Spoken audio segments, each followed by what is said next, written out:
Attention, les astuces moto que vous vous apprêtez à voir peuvent être maîtrisées en quelques minutes. Les conséquences sont top. Je veux dire terribles. Le braquage à l'italienne.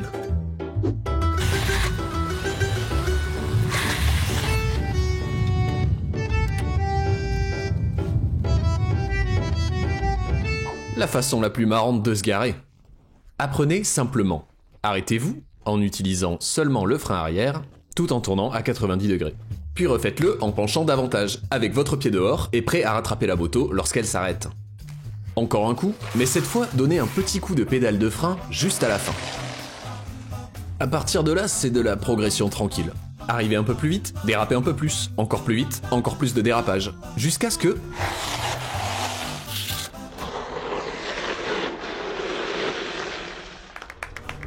Bien entendu, on ne se permettrait jamais de dépasser la vitesse autorisée. Manque de peau, une feuille s'est collée à mon tableau de bord exactement sur ce plan. Autrement, vous auriez vu que je respectais scrupuleusement la limitation. Le Tim Horton.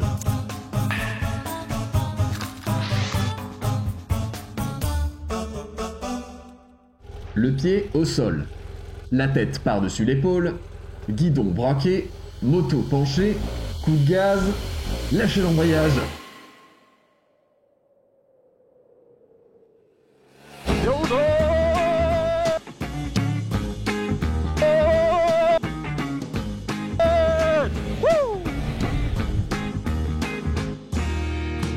Tout comme l'astuce précédente, on peut faire ça n'importe où.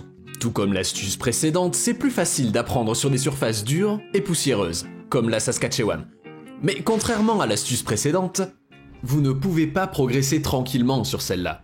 Si vous êtes timide sur les gaz, le pneu ne tournera pas assez vite pour perdre l'adhérence. Du coup, soit la moto s'enfuit d'entre vos jambes, soit vous attrapez le frein avant dans une tentative désespérée de la maîtriser, ce qui déplacera le poids ici, ou vous ferez inévitablement tomber la moto. Non. Tout comme retirer un pansement sur des poils, c'est une de ces tâches où y aller franco rend en fait la tâche plus facile. Miss Whitney tells me he wants a private room. La conscience professionnelle m'oblige à vous dire que réussir le Tim Horton, en plus de l'Italian Job, ça fera un demi-tour. Et c'est par pure diligence et pas du tout par hooliganisme dissimulé que je précise de mettre votre poids au-dessus du pneu arrière plutôt que sur lui. Cette technique vous permettra de pivoter en off-road dans des endroits encore plus étroits. Mais à cette digression, on va finir par se perdre. Le cheval d'arçon.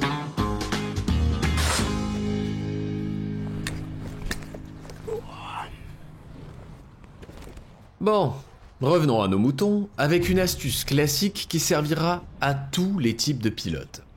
Par défaut, tout le monde monte sur sa moto en s'appuyant sur le repose-pied côté béquille. Mais il est possible de franchir l'Everest qui est l'autre repose-pied. La plupart des motos peuvent même être escaladées par l'arrière, ou encore être enjambées par l'avant. Imaginez une ligne allant du pneu avant à l'arrière, élargie en un rectangle jusqu'à la béquille.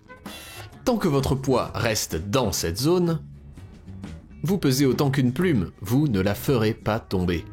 Vous mettre en selle de façon peu conventionnelle peut vous faire passer pour un génie ou une andouille, ça dépend de qui vous vous entourez. Mais comprendre l'équilibre d'une moto, c'est plus important que des tours de passe-passe.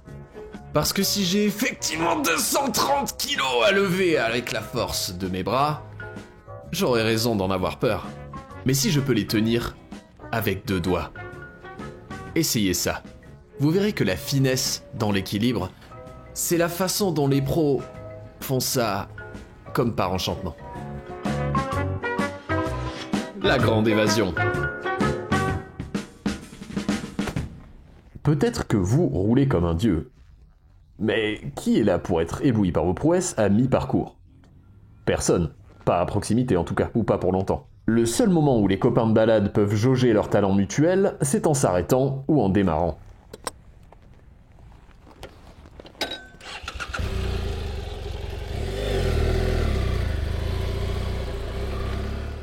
Cette astuce nécessite à nouveau de s'entraîner à l'équilibre.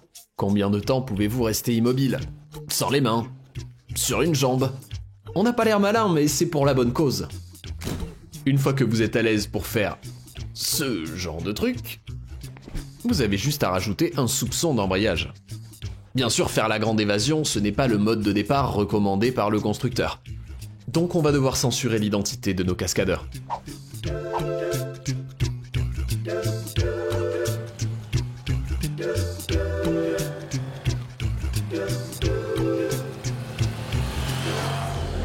Excellent.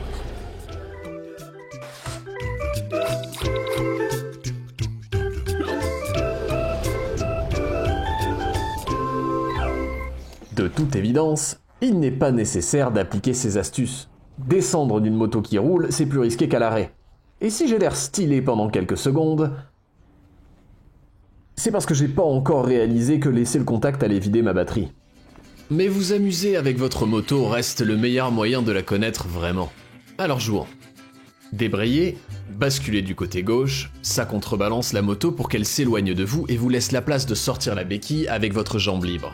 Arrêtez-vous, dirigez doucement le poids côté béquille, et tu peux y aller, Johnny.